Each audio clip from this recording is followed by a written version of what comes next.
Hi, welcome back to another Wednesday car conversation. It's the middle of the week, so I hope that each and every one of you has been having a great week thus far. I know mine is. I love Wednesdays because when Wednesday get here, next thing you know, it's Friday and we are enjoying the weekend.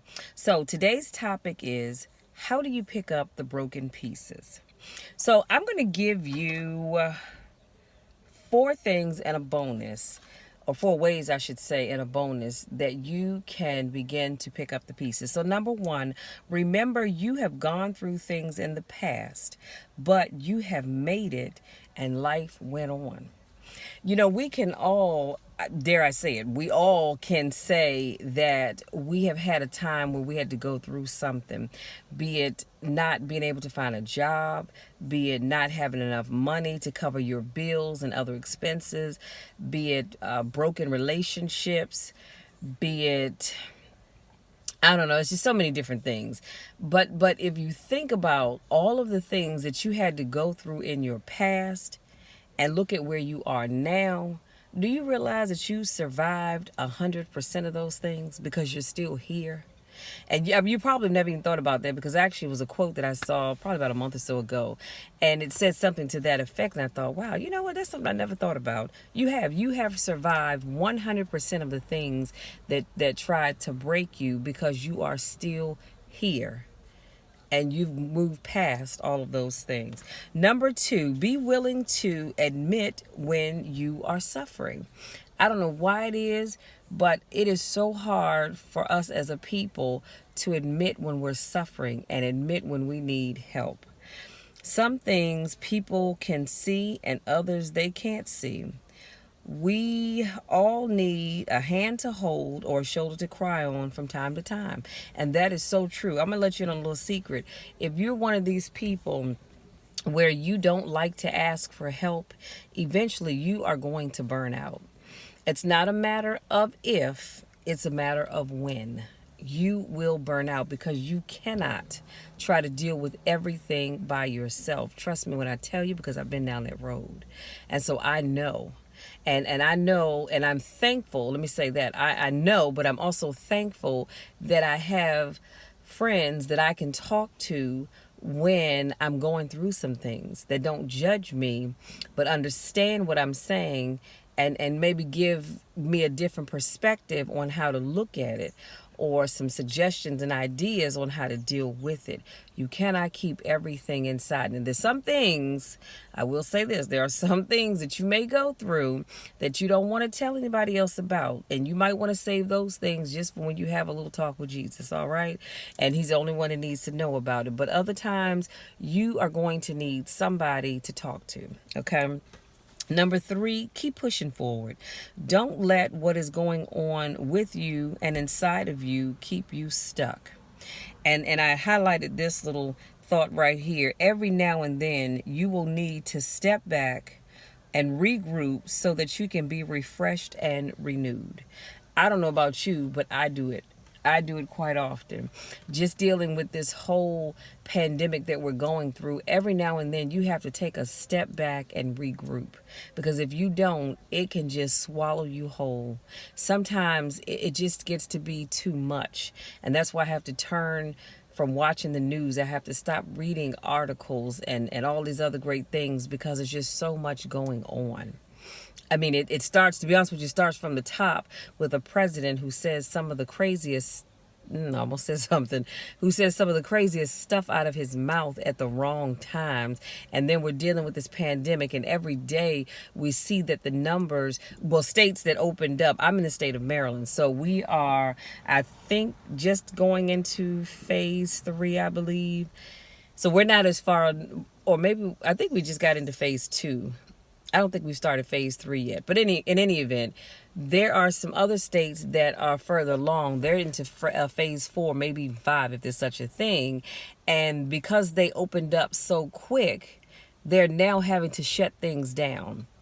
If you'll recall, just a few weeks ago for the 4th of July weekend, a lot of places had to close their bars and their beaches. Why? Because as long as you have these things open, people are going to come and they're going to partake in it. That's just the way life is, right?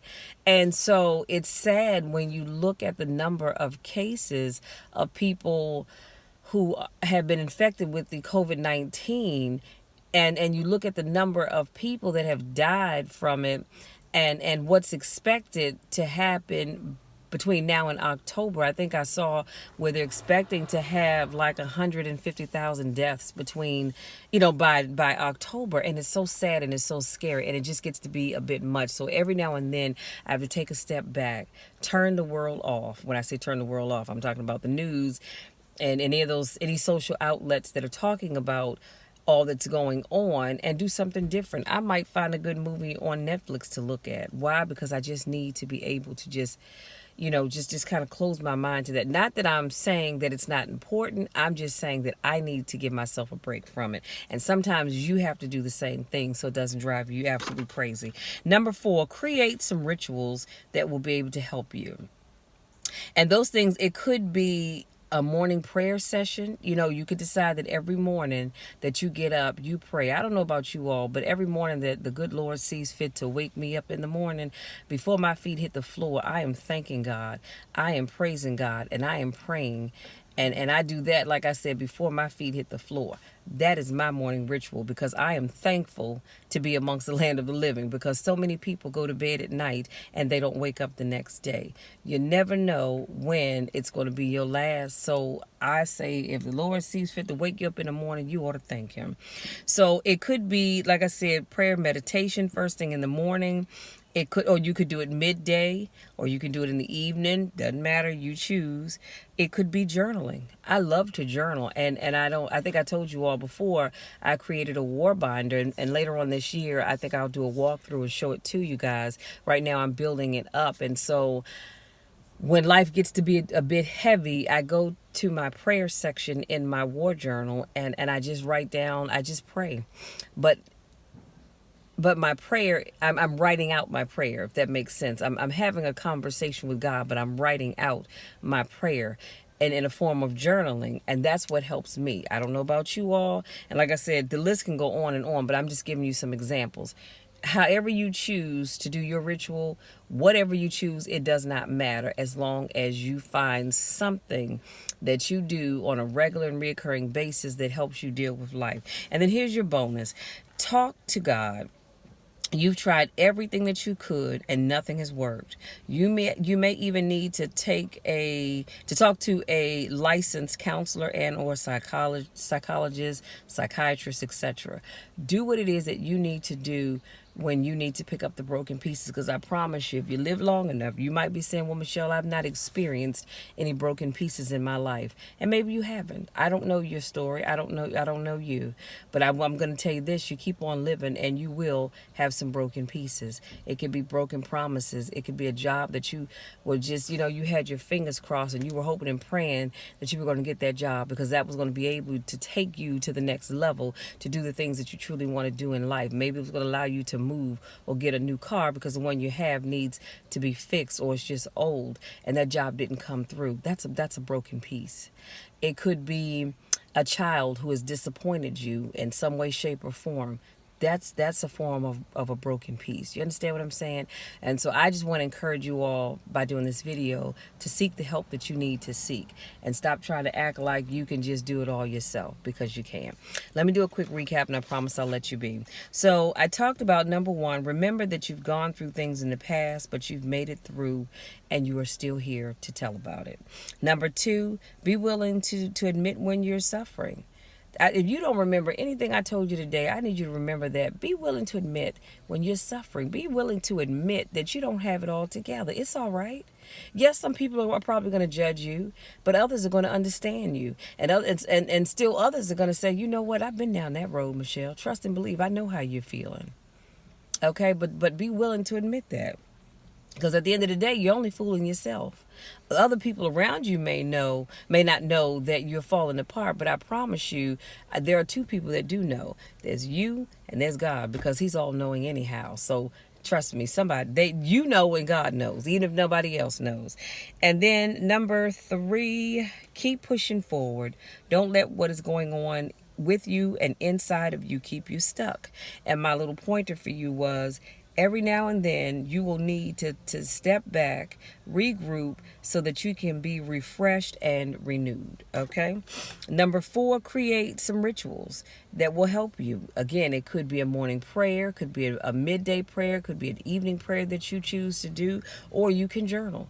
And it doesn't cost you much to journal. You can go to the dollar store and buy a composition book and just start writing in it. You don't need anything fancy, but just writing down. See, I don't know about you guys, but when I write things down, when I write things down, it takes it off my mind, and I can put it on paper. Not on this piece of paper, but when I put things on paper, it takes it off my mind, and I'm not constantly focusing on it like that, because I put it on paper, and then I'll say, all right, Lord, you know what I've written on this page. I need you to bless this. I need you to fix this, or whatever it is that I'm in need of.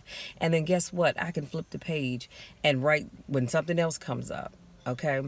But you need to do that. And here's your bonus. Talk to God. When you've tried everything else and nothing seems to work, you can always talk to God. But if you need some licensed help, go talk to a psychologist, a therapist of some kind, a psychiatrist, whoever it is that you need to talk to, just so that you can pick up those broken pieces and continue to move forward with your life. You have a lot of good life left in you. I have a lot of good life left in me, and I want us to do that in such a way that we're not constantly dealing with broken pieces, past hurts, past angers, any of that stuff. That's all I have, you guys. Thank you so much to my newest subscribers. Thank you so much to those of you that continue to support me and all that I do. I truly appreciate each and every one of you more than you will ever know. And y'all know my drill. I love you, and there's nothing, absolutely nothing that you can do about it, because I'm going to love you no matter what. If you haven't already subscribed to my channel, please do take the time to hit that subscribe button. Don't forget to tap that bell so you don't miss any time I'm uploading a new video. Again, I love you all, and I want you to live your best life starting now, starting today, starting this moment, starting this hour. However that works for you, I want you to live your best life. I love you, and we'll talk again soon.